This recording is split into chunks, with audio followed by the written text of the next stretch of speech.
तो हेलो दोस्तों, मेरा नाम है माही गौर और मेरे पास है कुछ किस्से कहानियां जो मैं आपके साथ शेयर करना चाहता हूं। दोस्तों, सबसे पहले तो सॉरी यार कि मैं कुछ दिनों से गायब था। दरअसल हमारे पड़ोसी की लोंडिया किसी लड़के के साथ भग गई थी और शक जा रहा था मुझ पर कि मैंने उनकी लड़की को भगाया है। अरे भाई, अगर मैंने भगाया होता तो भला मैं यहाँ होता, पर पुलिस को मुझ पर पूरा विश्वास था कि मैं कभी कोई लड़की भगा ही नहीं सकता।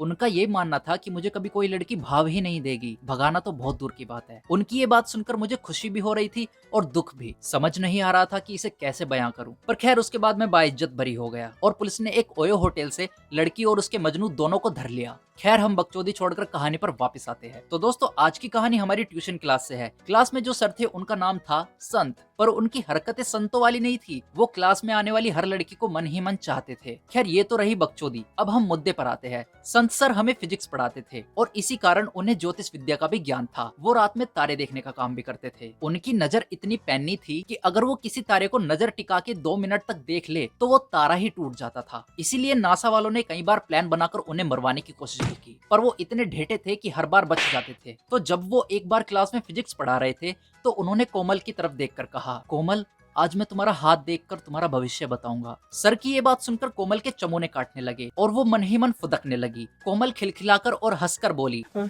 पर सर का ये ठरकीला रूप मेरे दोस्त समीर से ना देखा गया और वो उत्तेजित होकर सर से बोला, क्या बकचोदी हो, हम यहाँ फिजिक्स पढ़ने आवे या भविष्य दिखाने? समीर की बात सुनकर संत सर ने बराबर में रखे हुए लठ को उठाकर कहा, नीचे बैठ जाओ वत्स, वरना मुझे मजबूरन ज्ञानदायिनी का प्रयोग करना पड़ेगा। ज्ञानदायिनी मतलब लठ। सर के हाथ में लठ देखकर समीर शांत होकर नीचे बैठ गया। उसके बाद संत सर ने कोमल का हाथ देखना शुरू किया और वो कोमल का सुनहरा भविष्य बताने लगे। और वही कोमल का उज्जवल भविष्य सुनकर समीर के मन में भी अपना भविष्य जानने की लालसा उत्पन्न हुई। तो समीर ने अपना हाथ आगे कर सर से हाथ देखने के लिए कहा। तो संत सर ने उसके हाथ पर थूक दिया और कहा, 100 रुपए लगेंगे हाथ देखने के, भिखारी। इस पर समीर ने गुस्से में मुंह बनाते हुए सर से कहा, कोमल का तो फ्री में देख लिया और जब हाथ देखना ही नहीं था तो मना कर देते, थूकने की बात कहां से आ गई थी? गुस्सा करने के बाद समीर ने सर को 100 का नोट निकाल कर दिया और भविष्य बताने के लिए कहा।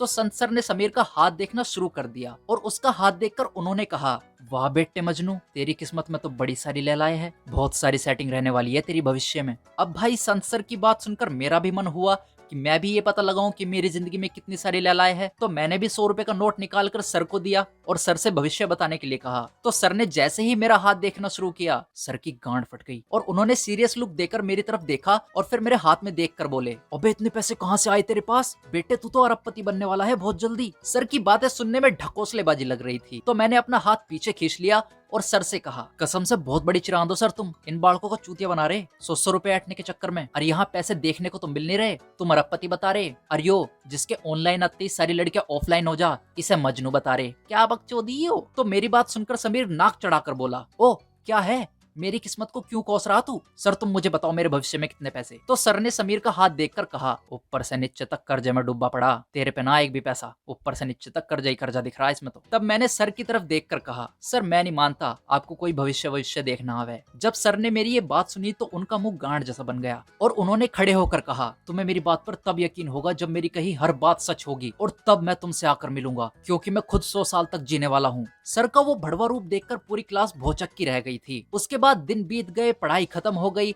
अब मैं जॉब ढूंढ रहा था पर जॉब मिल नहीं रही थी। और फिर एक दिन मेरे घर आया समीर। वो बहुत दुखी था और वो रो रहा था। जब मैंने उससे उसके रोने का कारण पूछा तो उसने बताया कि उसके घर जो भी अपनी लड़की का रिश्ता लेकर आता है वो उसे देखकर ही मना कर देता है, वो भी मुंह पे ही। समीर की ये बात सुनकर मुझे संत सर की भविष्यवाणियां याद आ गई और मुझे बहुत गुस्सा आ गया और गुस्से में ही मैंने संत सर के पास फोन मिला दिया, ये पूछने के लिए कि कहाँ है वो लड़कियां जिनका वादा समीर से किया गया था और कहाँ है वो पैसे जो मेरी किस्मत में थे। तो जब मैंने सर के पास फोन मिलाया तो फोन उनकी लड़की ने उठाया। मैंने उनकी लड़की से पूछा, क्या मैं संत सर से बात कर सकता हूँ? मैं उनका एक पुराना स्टूडेंट बोल रहा हूँ। तो उनकी लड़की ने बताया कि संत सर की तो कल रात ट्रक के नीचे आकर मौत हो गई। ये सुनकर मुझे चक्कर आ गए, क्योंकि ये वही इंसान था जो कह रहा था कि वो 100 साल तक जिएगा और अभी उसकी आधी उम्र भी नहीं हुई थी।